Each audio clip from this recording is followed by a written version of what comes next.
No matter the website, we upload images or photos all the time, whether it's a personal profile picture, item photos for listings, book cover images on bookstore sites, or icons, even putting up pictures of your car on a used car selling site.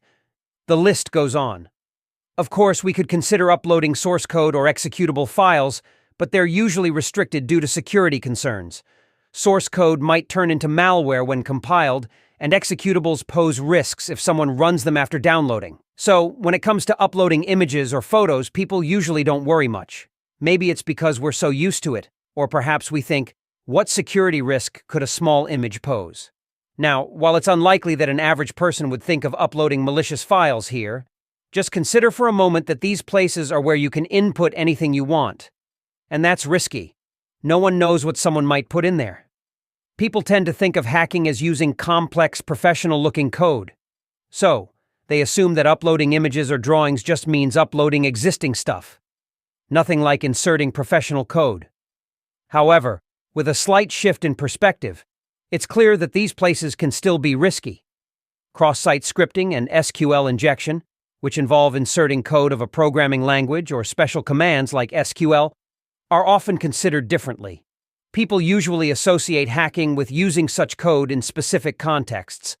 So, while they wouldn't think of uploading something fishy in a photo or drawing upload field, it's still a place where you can input anything. What if someone uploads a completely different file instead of an image? This is something people might ponder out of curiosity or by mistake.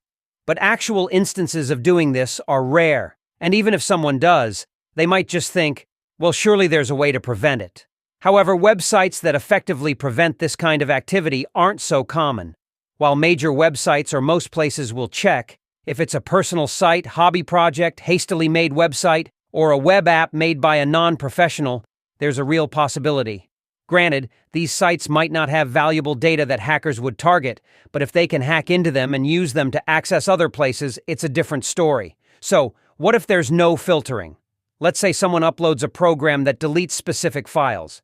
Even if it gets uploaded, the biggest problem is that there's no way to execute it. Why? Because it's a file accessible only through the web server and isn't directly executable via console commands. It'd have to be coded in web programming languages like PHP, JSP, or Python to be executable. So, if someone knows the path where the file is stored, they could send a request via URL in a web browser to execute it. Now let's imagine what happens if someone uploads something risky like that and it gets executed.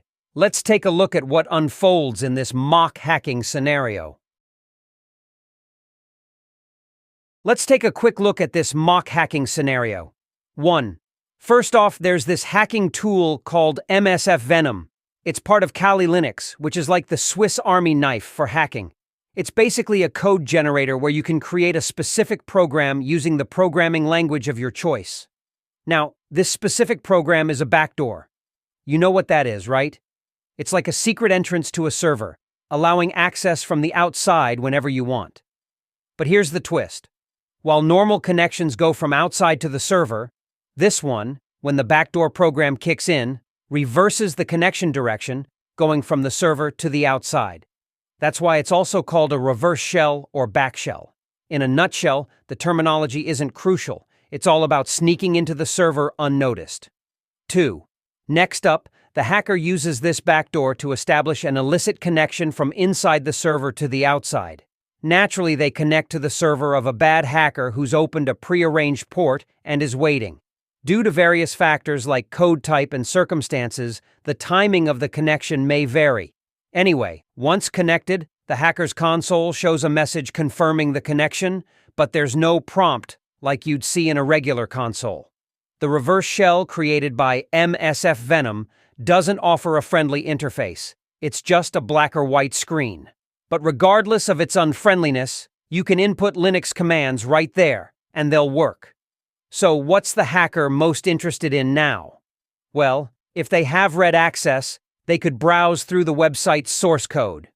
Typically, website code is accessible to users with anonymous accounts, so it's not usually a problem. But let's get into specifics.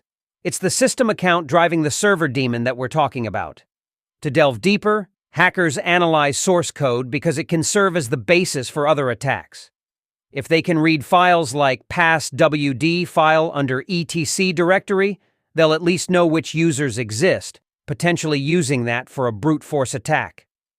Checking the shell usage status in passwd file under etc directory gives a rough idea of who can actually log in. Also, since source code naturally contains code associated with databases, it might reveal vulnerabilities related to SQL injection. You might suggest using SQL map for that, but in reality, without hacking experience, blindly using it could flood the security logs with hundreds or thousands of requests per second, eventually getting caught. That's why experienced hackers prefer crafting simpler and more sophisticated attack packets. And for that, the source code of a web app is the best ingredient. Let's try adding a new item on the Add Item page. Here, you upload screenshots of game items. This is where the attack happens. This is the malicious code crafting tool hackers love to use, MSF Venom. You can create it in any programming language you want. This tool supports various platforms and programming languages when creating malicious code. Among them, what we need is a reverse shell made in the PHP language. Found it. Here it is. Here's the actual command to create it. Just adjust the IP address and port number to match the hacker's side. Done. It's 3047 bytes in size. It shouldn't exceed the file upload size limit. It's confirmed to be made in PHP. All right, let's upload it now. Select the reverse shell and upload it. It notifies that the upload is complete. Let's check the file path of the image file on the home page.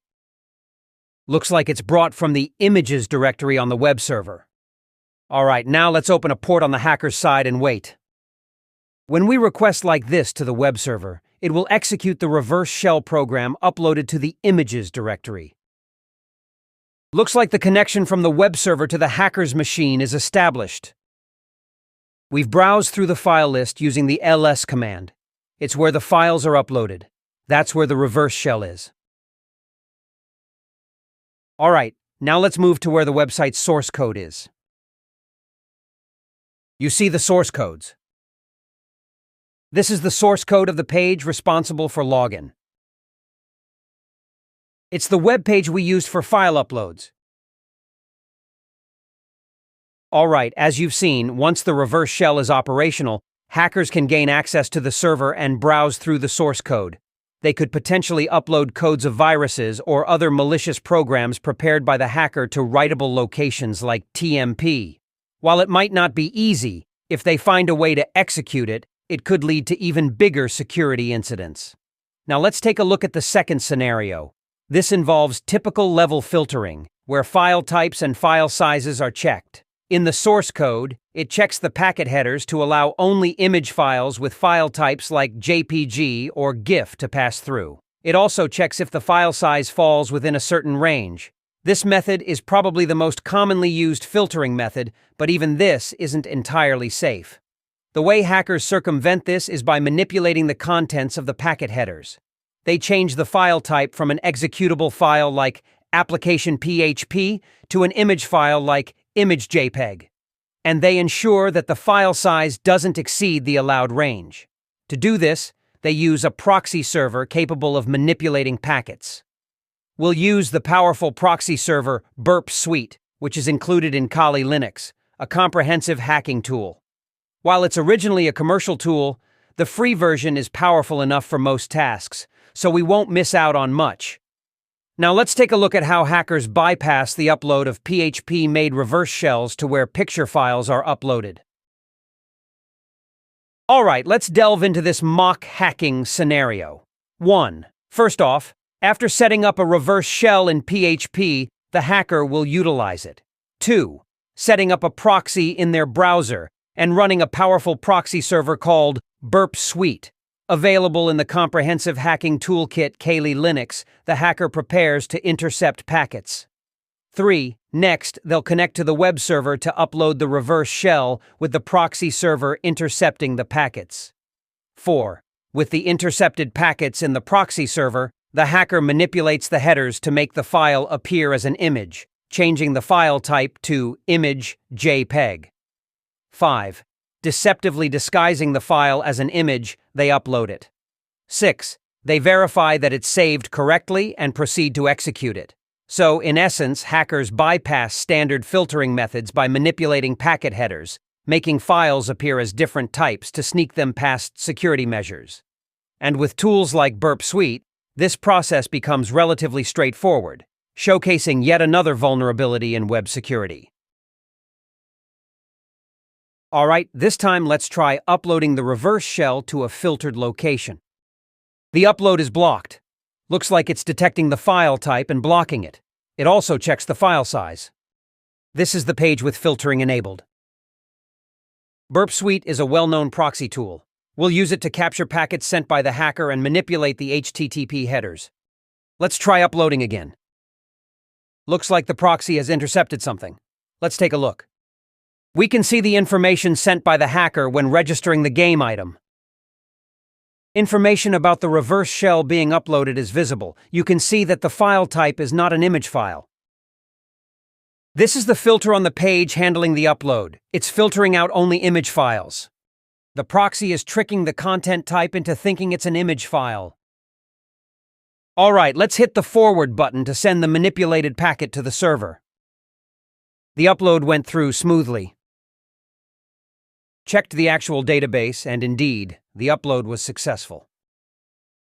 Alright, now that we've realized the ineffectiveness of such filtering methods, it's clear we need additional layers of defense. One of the simplest yet effective ways is to inspect file extensions. Even if hackers manipulate file types, the extensions remain unchanged. To circumvent this, hackers conduct further research. They intercept packets containing legitimate image files, then tamper with the body of the packets, much like replacing the contents of a cola can with Sprite. Essentially, they strip the genuine image file data and insert the code for the reverse shell. However, even with this manipulation, the file cannot be executed as before. Why? Because regardless of its content, it still has the extension of an image file. Therefore, just accessing it via URL won't trigger execution. For instance, HTTP web server www itembox image backdoor.php might execute, but HTTP web server www itembox image backdoor.jpg won't. The web browser will just attempt to download and display it as an image. However, if hackers find some other unconventional method to execute it, that would pose a risk.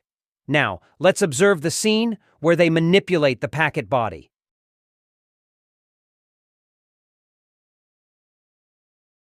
It's the same page, but with even stronger filtering in place. It checks not only the file type, but also the file extension. Let's start by uploading a legitimate image file on this page. Then we'll capture the packets with the proxy. The key here is both the file type and the file name. The extension should be that of an image file. Under the content type, you'll see strange data. That's the binary data of the image file. We'll remove all of that. Then, we'll copy and paste all the PHP code of the reverse shell into that space. Now, what we have is a monster with the head of an image file, but the body of programming code. Sending this packet will result in a successful upload. However, in the database, it's registered as an image file. Checked it from the Linux console. It clearly says it's an image file, but the content is text. Indeed, there's PHP code inside.